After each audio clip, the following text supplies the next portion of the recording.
आज हम BA fourth semester के सब्जेक्ट एंशियंट हिस्ट्री के paper political history of south India के 30 मोस्ट इम्पॉर्टेंट और मोस्ट रिपीटेड एमसीक्यूज लेकर आए हैं। ये एमसीक्यूज पेपर में हर साल रिपीट होते हैं, इसलिए वीडियो को एंड तक जरूर देखना और एक भी एमसीक्यूज मिस मत करना। चैनल पर नया है तो चैनल को सब्सक्राइब जरूर कर लेना और पीडीएफ के लिए आप हमें टेलीग्राम पर मैसेज कर सकते हैं। और सभी सब्जेक्ट के मैंने 30 मोस्ट रिपीटेड एमसीक्यूज करवाए हैं, उसका लिंक डिस्क्रिप्शन पर मिल जाएगा, आप वहां से जाकर देख सकते हैं। चलिए बिना देरी के शुरू करते हैं एंशियंट हिस्ट्री के मोस्ट रिपीटेड एमसीक्यूज। पहला क्वेश्चन है हमारा, पल्लवों की राजधानी क्या थी? तो इसका सही आंसर है कांचीपुरम पल्लवों की राजधानी थी। इसे केवल कांची नाम से भी जाना जाता है। क्वेश्चन नंबर दूसरा है, धर्मराज रथ स्मारक कहाँ स्थित है? तो इसका हमारा सही आंसर हो जाएगा महाबलीपुरम में, और यह पंच रथों में सबसे बड़ा धर्मराज रथ स्मारक है। क्वेश्चन नंबर तीसरा है, पल्लव राजा महेंद्र वर्मन प्रथम को किसने पराजित किया था? तो इसका हमारा सही आंसर हो जाएगा चालुक्य वंश के महान शासक पुलकेशिन द्वितीय ने पल्लव राजा महेंद्र वर्मन को प्रथम युद्ध में क्या किया था?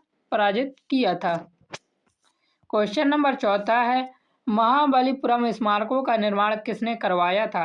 तो इसका हमारा सही आंसर हो जाएगा महाबलीपुरम स्मारकों का निर्माण पल्लवों ने करवाया था। याद रखना, बहुत इंपॉर्टेंट क्वेश्चन है। क्वेश्चन नंबर 5 है, पल्लवों का प्रमुख शिक्षा केंद्र क्या था? तो पल्लवों का प्रमुख शिक्षा केंद्र कांची था। पल्लवों की राजधानी कांची ही इनका शिक्षा का केंद्र था। यहाँ हिंदू, बौद्ध तथा जैन धर्म के अध्ययन का ये केंद्र था। क्वेश्चन नंबर 6 हमारा, कैलाश मंदिर का निर्माण किसने करवाया था? तो कैलाश मंदिर का निर्माण राष्ट्रकूटों ने करवाया था। ये एलोरा का प्रसिद्ध कैलाश मंदिर की बात हो रही है। क्वेश्चन नंबर 7 है, चालुक्यों की राजधानी क्या थी? तो इसका हमारा सही आंसर हो जाएगा चालुक्यों की राजधानी वातापी थी। प्रारंभिक चालुक्यों की राजधानी वातापी थी, जिसे वर्तमान कर्नाटक के बादामी नाम से भी जाना जाता है। याद रखना, वातापी का दूसरा नाम क्या है? तो बादामी है। क्वेश्चन नंबर 8 है, लाड खान मंदिर कहाँ स्थित है? तो इसका हमारा सही आंसर है ऐहोल में। लाड खान मंदिर चालुक्य वास्तुकला का एक प्राचीन शिव मंदिर है, ये याद रखना, और ये कर्नाटक के ऐहोल में स्थित है। क्वेश्चन नंबर 9 दिया हुआ है, ऐहोल प्रशस्ति के रचनाकार कौन थे? तो ऐहोल प्रशस्ति के रचनाकार रवि कीर्ति थे। ऐहोल अभिलेख की रचना किसने की थी? ये जैन कवि थे। याद रखना, किसने? रवि कीर्ति ने की थी। और ये पुलकेशिन द्वितीय के, याद रखना, पुलकेशिन द्वितीय की ये दरबारी कवि भी थे। क्वेश्चन नंबर 10 है हमारा, बादामी चालुक्य वंश का संस्थापक कौन था? तो इसका हमारा सही आंसर हो जाएगा पुलकेशिन प्रथम ने। और कब की थी चालुक्य वंश की स्थापना? तो याद रखना 543 ईस्वी में चालुक्य वंश की स्थापना की थी। बहुत इंपॉर्टेंट क्वेश्चन है। क्वेश्चन नंबर 11 दिया हुआ है, कदम्ब वंश की राजधानी क्या थी? तो कदम्ब वंश की राजधानी वनवासी थी। कर्नाटक का यह एक प्राचीन राजवंश है और इनकी राजधानी वनवासी थी। याद रखना। क्वेश्चन नंबर 12 दिया हुआ है, कदम्ब वंश का संस्थापक कौन था? तो कदम्ब वंश का संस्थापक मयूर शर्मा था। और इन्होंने कब की थी? इसकी वो तो 4वीं शताब्दी में कदम्ब वंश की स्थापना की थी। किसने? मयूर शर्मा, या इनका नाम पूरा नाम मयूर वर्मन भी था। याद रखना, बहुत इंपॉर्टेंट क्वेश्चन है। क्वेश्चन नंबर 13 दिया हुआ है हमारा, रानी रुद्रमा देवी किस वंश से संबंधित थी? तो रानी रुद्रमा देवी काकतीय वंश से संबंधित थी। क्वेश्चन नंबर 14 दिया हुआ है, हम्पा किस नदी के तट पर स्थित है? तो इसका सही आंसर हो जाएगा हम्पा तुंगभद्रा नदी के तट पर स्थित है। यह विजयनगर साम्राज्य की राजधानी थी।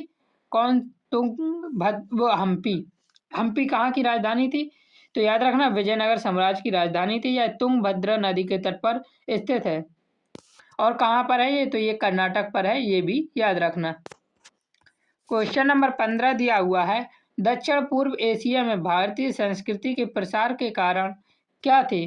तो व्यापार, प्रवास और सांस्कृतिक आदान प्रदान। दक्षिण पूर्व एशिया में भारतीय संस्कृति के प्रसार के कारण ये तीनों ही बने थे। क्वेश्चन नंबर 16 दिया हुआ है, वियतनाम का कौन सा राज्य भारतीय संस्कृति से प्रभावित था? तो इसका हमारा सही आंसर हो जाएगा चंपा, प्राचीन चंपा राज्य। यहाँ ये किससे प्रभावित था? भारतीय संस्कृति से प्रभावित था। क्वेश्चन नंबर 17 है, अरबों ने श्रीलंका को क्या कहा? तो इसका सही आंसर है सेरेन द्वीप अरबों ने श्रीलंका को कहा है। याद रखना, बहुत इंपॉर्टेंट क्वेश्चन है। क्वेश्चन नंबर 18 दिया हुआ है, बेसर शैली का निर्माण किसने किया? तो इसका हमारा सही आंसर है चालुक्यों ने। बेसर शैली उत्तर भारतीय नागर और दक्षिण भारतीय द्रविड़ वास्तुकला शैलियों का मिश्रण है, जिसे चालुक्य शासकों ने विकसित किया था और इसे बेसर शैली के नाम से जाना जाता है। तो याद रखना, बेसर शैली किस किस का मिश्रण है? तो उत्तर भारतीय की नागर शैली और दक्षिण भारत की द्रविड़ वास्तुकला शैलियों का बेसर शैली मिश्रण है। क्वेश्चन नंबर 19 है, महान चालुक्य राजा कौन थे? तो इनमें से कौन महान चालुक्य राजा था? तो पुलकेशिन द्वितीय चालुक्य राजा था और इसने उत्तर भारत में सम्राट हर्षवर्धन को नर्मदा नदी के तट पर भी हराया था, पुलकेशिन द्वितीय ने। याद रखना। क्वेश्चन नंबर 20 है, संगम काल में प्रमुख देवता कौन थे? बहुत बहुत इंपॉर्टेंट क्वेश्चन है। तो मुरुगन संगम काल के प्रमुख देवता थे। प्राचीन संगम साहित्य के अनुसार तमिल अर्थात दक्षिण भारत के प्रमुख और सबसे प्रिय नेता मुरुगन थे, जिन्हें कार्तिकेय या सुब्रमण्यम भी कहा जाता है। क्वेश्चन नंबर 21 है, तमिल रामायण के रचयिता कौन थे? तो तमिल रामायण के रचयिता कम्बन थे।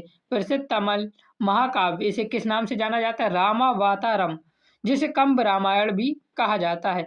इसकी रचना कब हुई थी? तो याद रखना 12वीं शताब्दी में हुई थी। और किसके दौरान हुई थी? तो किस काल में हुई थी? तो चोल काल के दौरान हुई थी। और किसने की थी? तो कवि कम्बन ने की थी। ये सारे ही क्वेश्चन याद रखना।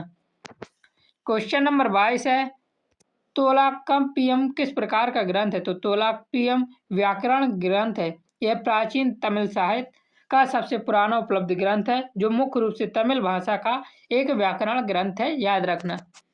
क्वेश्चन नंबर 23 है, चोल वंश का संस्थापक कौन था? तो इसका सही आंसर है विजयालय चोल। चोल वंश का संस्थापक था। 9वीं शताब्दी में इसने पल्लवों को हराकर शाही चोल वंश की स्थापना की थी। याद रखना, बहुत इंपॉर्टेंट क्वेश्चन है। क्वेश्चन नंबर 24 है, गंगाई कोंड चोल की उपाधि किसे दी गई? तो गंगाई कोंड चोल की उपाधि राजेंद्र चोल प्रथम को दी थी। उत्तर भारत में गंगा घाटी में अपने सफल सैन्य अभियान और पाल वंश को हराने के बाद राजेंद्र चोल प्रथम को गंगाई कोंड चोल अर्थात गंगा के विजेता की चोल की उपाधि धारण मिली थी। क्वेश्चन नंबर 25 है, चोल काल में व्यापारियों के संगठन को क्या कहा जाता था? तो चोल काल में व्यापारियों के संगठन को नगरम कहा जाता था। क्वेश्चन नंबर दिया हुआ है 26, चोल काल में भूमि राजस्व किसके द्वारा एकत्र किया जाता था? तो भूमि राजस्व किसके द्वारा? ग्राम सभा के द्वारा एकत्र किया जाता था।